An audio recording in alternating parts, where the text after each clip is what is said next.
Dr. Harriet Nakigozi from Uganda, working with the Ministry of Health in the Department of National Health Laboratory and Diagnostic Services. I'm a laboratorian by profession and blood.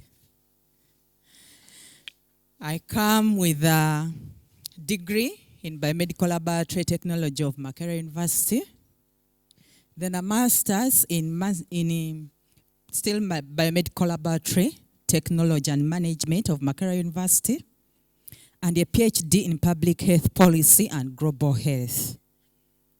I've worked with the ministry for the last 7 years. As she has told you, I've been in the bench. I started as a volunteer, though I was not volunteering from this higher side. I started from the local facilities, health facilities. Then from there, I had to come on the national level. Currently, I'm working as a performance improvement officer for the programs in the department. I'm also a senior manager in Ministry of Health, representing laboratory on the senior management of MOH. And I'm glad to learn from you, because this is a two-way experience. One of the things which has made me to come where I am, I love conferences. I love attending HuQAS.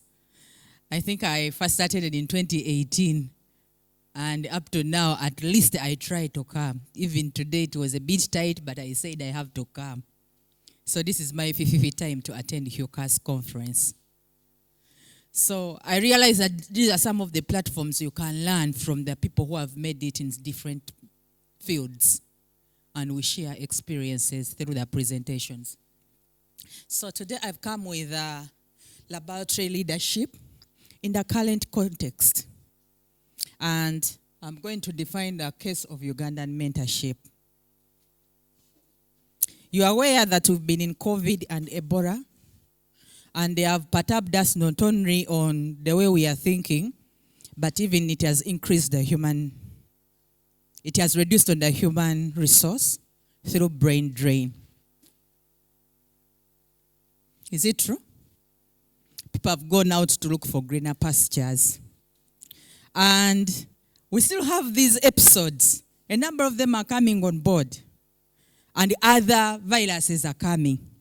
We need public health professionals. We need laboratory specialists to handle. So the only thing we can ensure this is to make sure that we have good and strong laboratory leadership to coordinate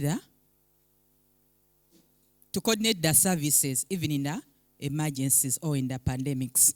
So Uganda, on the 16th of January 2023, under the Ministry of Health and its partners, launched the Public Health Fellowship Program, which is Laboratory Leadership Program.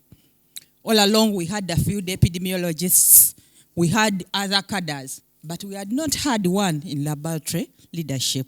Hence, it was brought on board. It is implemented under the Uganda National Institute of Public Health. And this Uganda National Institute of Public Health is directly working hand in hand with the National Health Laboratory and Diagnostic Services. Because anything dealing with laboratory, it is the Central Public Health, which is currently the National Health Laboratory Services, which is coordinating it.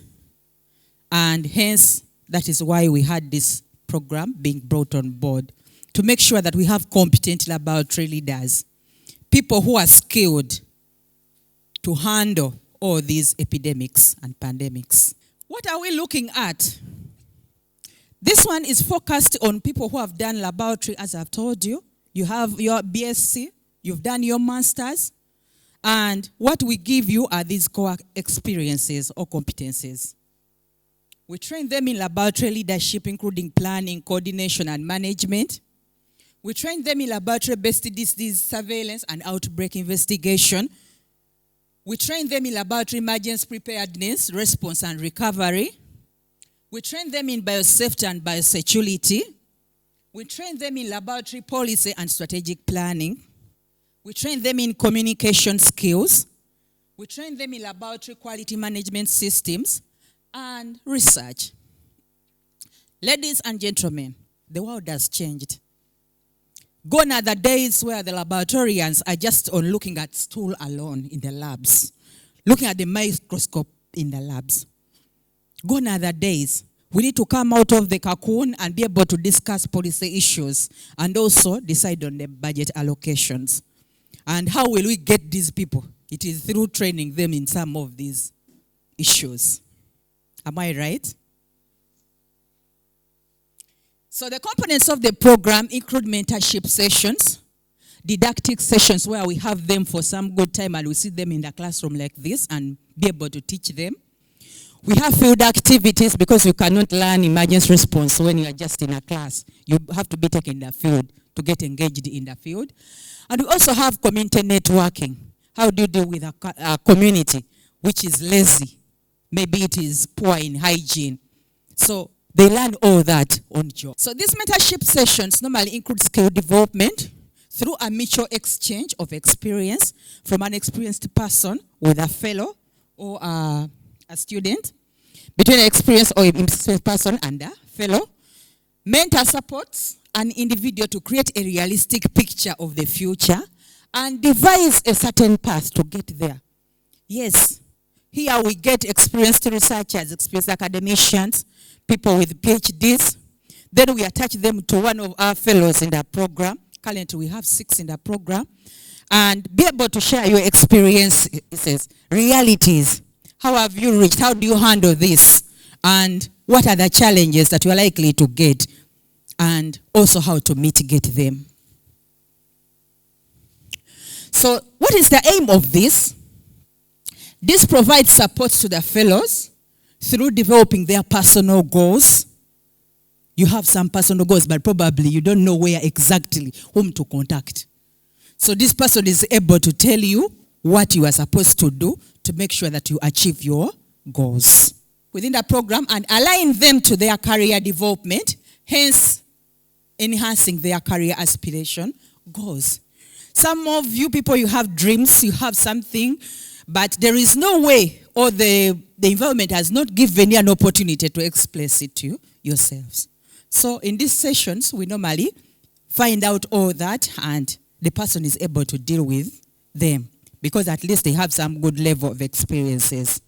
Like me, I'm in 17 years experience in the field, both the laboratory and in the public health. Plus others, because I'm not one in the department. So it is also able to support fellows to develop and implement program deliverables, including individual projects. We have deliverables. You have to write newspaper articles.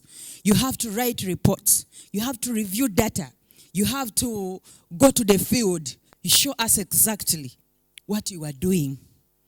If it is senior management, sometimes we expose them to some of these high-level meetings to exactly know what happens and how they are able to handle. So another thing is to support fellows to further develop their professional networks. So how do you support? You find that some of these people are good in their own careers. And how do you develop them to access some of these small grants that they can be able to begin from there? So the methods we normally use, we use mentorship induction and orientation, where we introduce the fellows to the mentors and the mentors to the fellows, and then be able to talk or discuss. We have mentorship meetings, which are always minuted and reported to the program. We have feedback meetings. What happened? You went to Bundibujo. What happened? How was the community? Tell us. It's not a story, but you have to write to make sure that what you are writing is meaningful and it is going to be marked for your marks at the end of this program. We have report writing. You have to write meaningful reports, which was missing because we realized before this program that some people didn't know how to write reports. And yet they are laboratorians. And yet we are advocating that we have also to come out like the doctors. So in this field, we are trying to train them that you have to write reports and we give them standardized templates or standardized ways of reporting on this. So the results, We make sure that there is induction and orientation at the start of the mentorship sessions. We assign a fellow to one mentor to make sure that they meet regularly and be able to present some of the reports and feedback from their sessions. We conduct physical and virtual mentorship sessions at least 3 times per quarter, and those ones are always reported. We provide feedback to program secretary during the quarterly feedback. How is the status of this fellow? She's not just your friend. You have to make sure that you highlight the weaknesses that they can be able to be mitigated, and also the strength that they can be able to be enhanced. Conclusions. With a one mentor per fellow approach, fellows are effectively supported in developing and implementing their respective program deliverables and their projects, because they are at the end of the 2 years. This fellowship is for 2 years. They're supposed to have their individual projects. We have the continuous quality improvement projects, and in the end, the big project, which we call the capstone project, where they are supposed to find some solutions to some of those long-standing challenges in the health sector. So they are also supported with or further develop their professional networks over the time. If it is grants, how do you identify a grant? How do you apply for it? How do you publish? And how do you also associate with other fellows? And one of them, it is through this kind of conferences. I regret that they were not able to get funds for this, because already they were pre-scheduled for Rwanda public health. That is where they are going. Because among the program, we have Leah Naluwaga, as is mentioned in the abstract. And we have also Mary Annette from UVRI. These were supposed to be here for this, to show you exactly what they have been going through. Maybe probably next year they will be able to come. So with this, I acknowledge the National Health Laboratory Diagnostic Services. And among the team, I'm Harriet Nakigozi, working with our commissioner, Dr. Susan Nabada.